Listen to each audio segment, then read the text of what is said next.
Ada seseorang dapat melihat seorang lelaki keluar dari sebuah bilik dalam keadaan tergesa-gesa. Muka lelaki itu pula kelihatan pucat dan dalam keadaan ketakutan. Setelah melihat lelaki itu, dia merasakan ada sesuatu yang berlaku di dalam bilik berkenaan.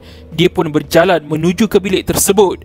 Sebaik melangkah masuk ke dalam bilik itu, dia dapat melihat sekujur tubuh dalam keadaan tertiarap dan di leher tubuh itu pula kelihatan penuh berlumuran dengan darah. Apa yang terjadi sebenarnya?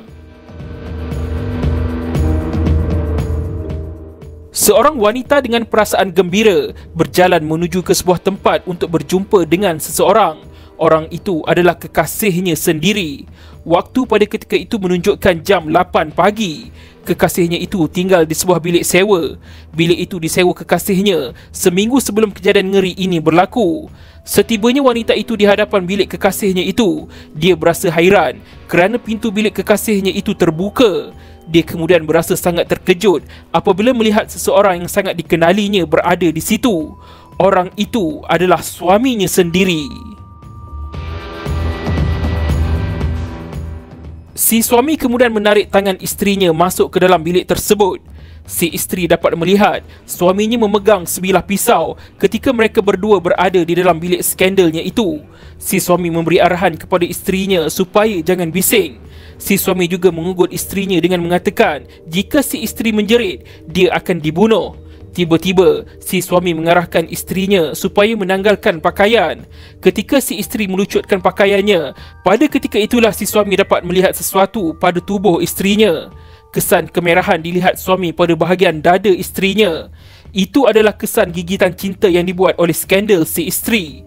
Si suami sudah tidak tahan dengan perasaannya. Perasaan marah terhadap isterinya sudah sampai di kemuncak. Si suami kemudian menarik rambut isterinya, lalu dia menampar muka isterinya dan seterusnya mencucuk api pada pipi isterinya. Remuk hati sang suami apabila melihat kesan ciuman yang tidak sepatutnya ada pada tubuh isteri sendiri. Setelah si suami melepaskan marahnya kepada si isteri, si suami kemudian bertanya kepada isterinya, "Mana dia?" Si isteri menjawab, "Dia pergi kerja." "Aku akan tunggu di balik sini," kata si suami dengan tegas. Si isteri tahu sebentar lagi skandalnya itu akan pulang ke bilik dengan membawa sarapan untuk makan bersama-sama dengannya. Si suami kemudian berkata sesuatu, "Awak jangan risau, saya bukan nak bunuh awak, saya nak bunuh dia." Kira-kira 20 minit kemudian, si skandal pun pulang dengan hati berbunga-bunga. Di tangannya menjijit plastik bungkusan sarapan untuk dijamah bersama kekasihnya. Setibanya si skandal di bilik itu, si isteri memberi arahan kepada skandalnya supaya jangan masuk ke dalam bilik. Belum sempat si skandal berbuat apa-apa, perkara sebaliknya telah berlaku. Saat yang ditunggu-tunggu oleh si suami telah tiba. Si suami tanpa membuang masa menyerang skandal isterinya di dalam bilik itu. Ketika si suami menyerang skandal isterinya, pintu bilik itu dalam keadaan tertutup. Si isteri menyaksikan segala-galanya apa yang berlaku di dalam bilik tersebut. Si isteri melihat suaminya mengelar leher skandalnya dengan menggunakan pisau. Si isteri dapat melihat yang suaminya memegang leher skandalnya dan seterusnya mengelar leher skandalnya itu sehingga mati di dalam bilik tersebut. Si isteri mengatakan yang suaminya itu ada mengajaknya melarikan diri, namun si isteri tidak mahu mengikut suaminya. Si isteri tetap kekal berada di dalam bilik tersebut. Setelah si suami melarikan diri, si isteri bergegas pergi mendapatkan majikan skandalnya. Dia kemudian meminta majikan skandalnya itu supaya menghubungi polis. Mangsa seterusnya dihantar ke Hospital Tengku Ampunan Rahimah Kelang untuk dibedah siasat. Dengan kecekapan polis Diraja Malaysia PDRM, si suami iaitu suspek berjaya ditemui setelah melarikan diri iaitu kira-kira 7 jam selepas kejadian berlaku. Suspek dibawa ke mahkamah untuk dibicarakan. Suspek yang dikenali sebagai Bayu, 24 tahun, telah dituduh membunuh skandal isterinya yang dikenali sebagai Dani, 25 tahun, di bagan Teo Chiu, Pulau Ketam, Pelabuhan Kelang, Selangor pada 9 Julai 2017.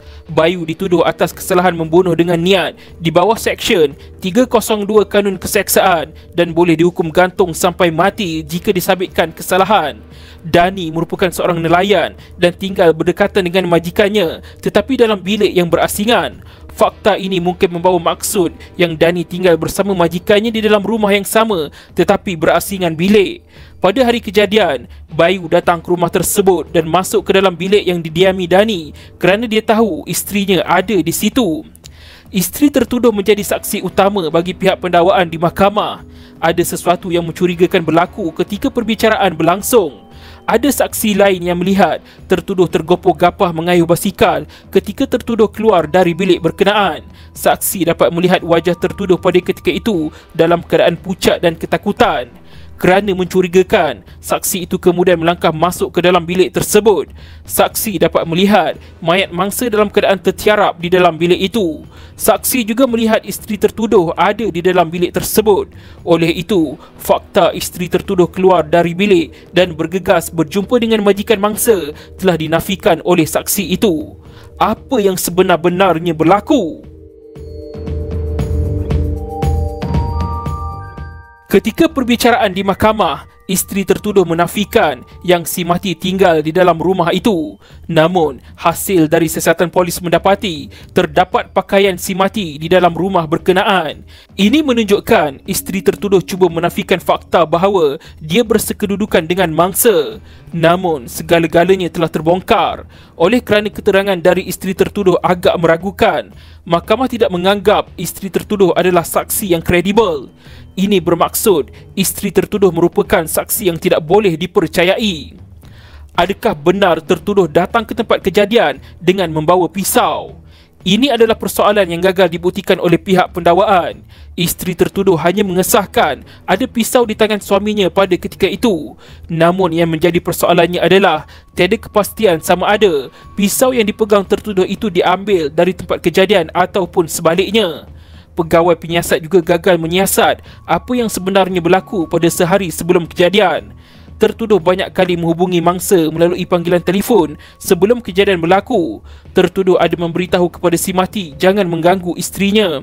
Isteri tertuduh kerap berhubung dengan mangsa melalui telefon, namun pegawai penyiasat gagal membuat siasatan susulan akan status analisis telefon bimbit yang dirampas.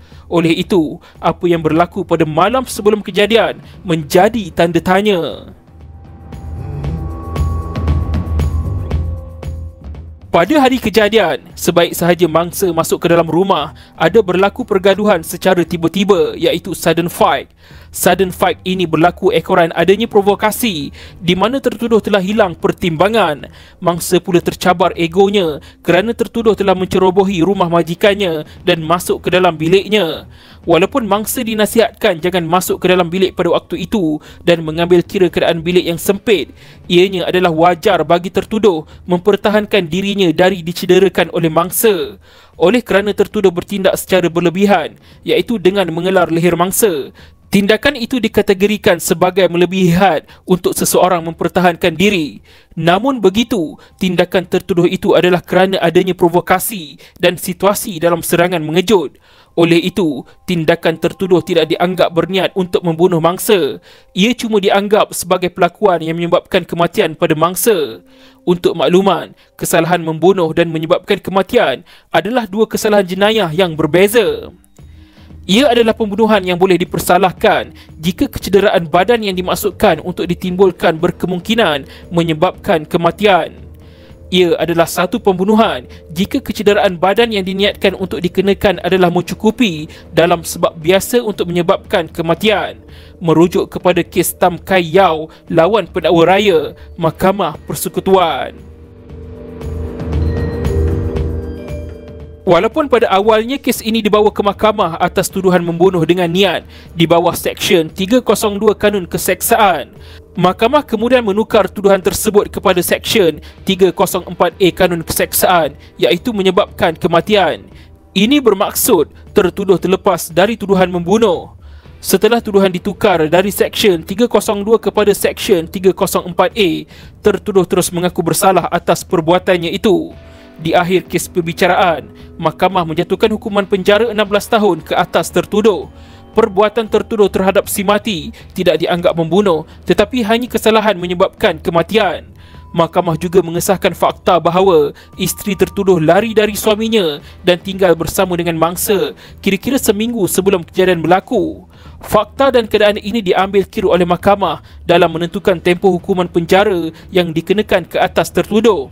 Tertuduh terus mengaku bersalah setelah tuduhan menyebabkan kematian mangsa dibacakan kepadanya. Tertuduh juga didapati tidak mempunyai apa-apa rekod jenayah lampau sebelum kejadian ini berlaku. Untuk makluman, tertuduh, isterinya dan si mati merupakan warga negara Indonesia. Isteri tertuduh dikatakan mengenali mangsa melalui laman sosial Facebook. Inilah bahana media sosial. Media sosial membuka pintu kecurangan rumah tangga.